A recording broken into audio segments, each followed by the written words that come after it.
ওকে, দেখুন আমার প্রায় হালকা পিঙ্ক কালার হয়ে আসছে। এখন আমি যেটা করব সেটা হচ্ছে আমি কিছুটা কালো জিরা এবং তিল দিয়ে দিব। ঠিক আছে, এটা দিয়ে দিলাম,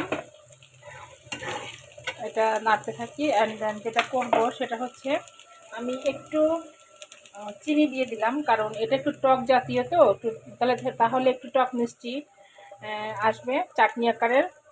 এই জন্য আমি চিনিটা অ্যাড করলাম, আপনারা অ্যাভয়েড করতে পারেন, চিনি দিতে হবে এমন কোনো কথা নেই, কিন্তু আমি টেস্টটা একটু অন্যরকম করার জন্য আমি চিনি দিলাম।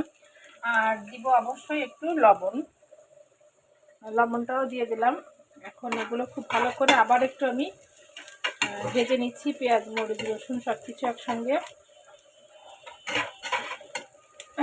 তো মনে হচ্ছে খেতে খারাপ লাগবে না, ভালোই লাগবে। আর সাথে আমি একটু হলুদের গুঁড়া অ্যাড করে দেই। ওকে, খুব বেশি দিলাম না, অল্পই দিলাম।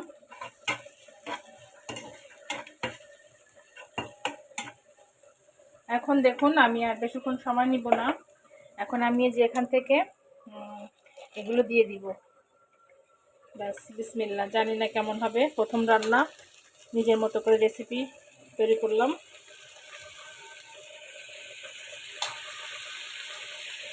এত সুন্দর কালার এসেছে না, তো মানে বলার মতো না।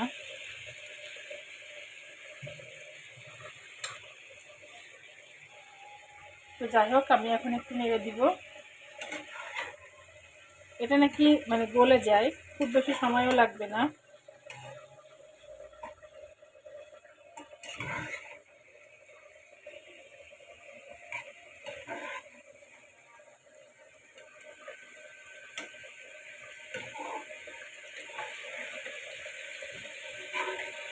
নতুন জিনিস রান্নার আনন্দটাই অন্যরকম।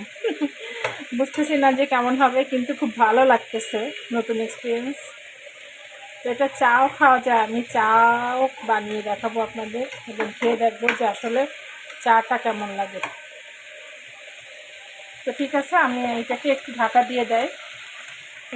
দিয়ে দেয়, দেন আমি আবার একের পর আবার ফিরে আসছি।